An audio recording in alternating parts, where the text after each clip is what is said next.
Please stand for the Pledge of Allegiance. Put your right hand over your heart. Ready, begin. I pledge allegiance to the flag of the United States of America and to the republic for which it stands, one nation, under God, indivisible, with liberty and justice for all. Good morning, Dons. I'm Fatima. And I'm Thayan. Today is Thursday, January 16th, 2020. And today we have a special guest speaker, Amin Greenidge, in studio to talk about the story behind Martin Luther King Day. He's here to recite a speech written by King himself titled, "I've Been to the Mountaintop." Take it away, Amir. You know, several years ago, I was in New York City autographing the first book that I had written. And while sitting there autographing books, a demented black woman came up. The only question I heard from her was, "Are you Martin Luther King?" And I was looking down writing, and I said yes. And the next minute I felt something beating on my chest. Before I knew it, I had been stabbed by this demented woman. I was rushed to Harlem Hospital. It was a dark Saturday afternoon, and that blade had gone through, and the tip of the blade was on the edge of my aorta, the main artery. And once that's punctured, you drown in your own blood. That's the end of you. It came out in the New York Times the next morning that if I had merely sneezed, I would have died. Well, about 4 days later, they allowed me, after the operation, after my chest had been opened and the blade had been taken out, to move around in the wheelchair in the hospital. They allowed me to read some of the mail that came in. And from all over the states and the world, kind letters came in. I read a few, but one of them I will never forget. I received one from the president and the vice president. I've forgotten what those telegrams said. I received a visit and a letter from the governor of New York, but I've forgotten what the letter said. But there was another letter that came from a little girl, a young girl who was a student at the White Plains High School.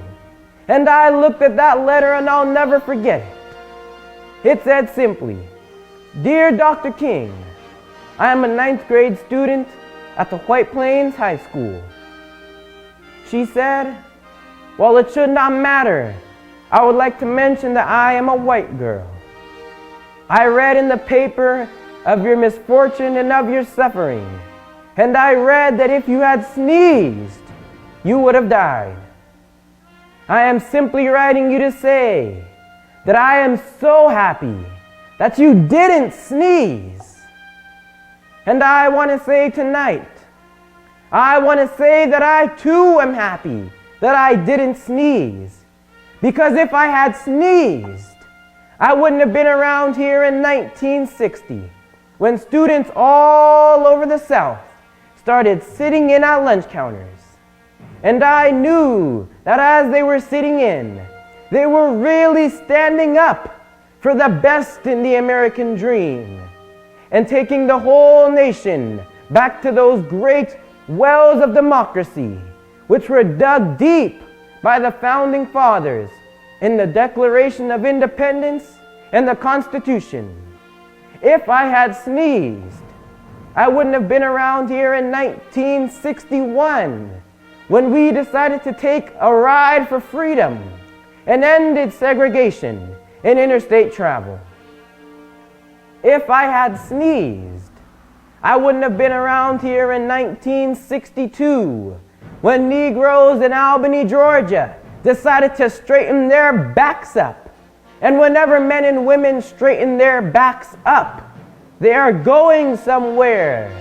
Because a man can't ride your back unless it is bent. If I had sneezed, I wouldn't have been around here in 1963 when the black people of Birmingham, Alabama aroused the conscience of this nation, and brought into being the Civil Rights Bill. If I had sneezed, I wouldn't have had a chance later that year in August to try to tell America about a dream that I had had. If I had sneezed, I wouldn't have been down in Selma, Alabama to see the great movement there.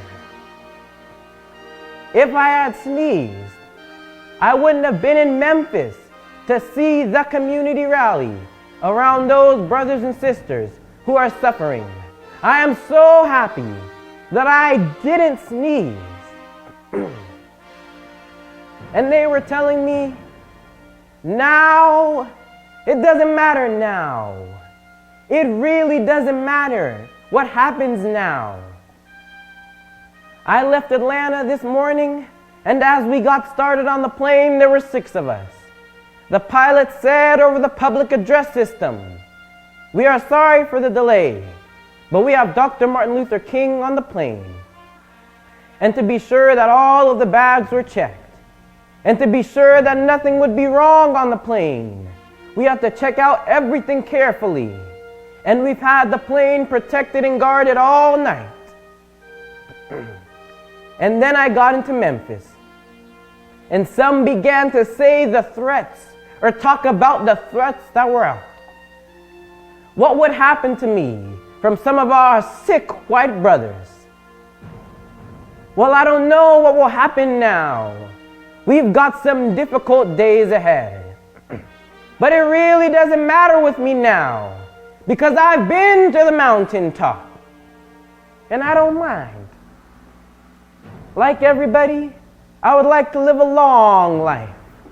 Longevity has its place, but I'm not concerned about that now. I just want to do God's will, and He's allowed me to go up to the mountain, and I've looked over, and I've seen the promised land. I may not get there with you, but I want you to know tonight that we as a people will get to the promised land. So I am happy tonight. I'm not worried about anything. I'm not fearing any man. Mine eyes have seen the glory of the coming of the Lord. Thank you. Thank you, Amir. That was beautifully recited. Yes, thank you for joining us today. We really appreciate the words you've shared. Well, that's all we have for today on Cerritos High News. Before we sign off, we should let you know that tomorrow's our dark day, meaning Chtv will not be airing. The show will be back to its regular schedule the week after finals are over. Thanks for tuning in to Chtv. We wish you all good luck on finals.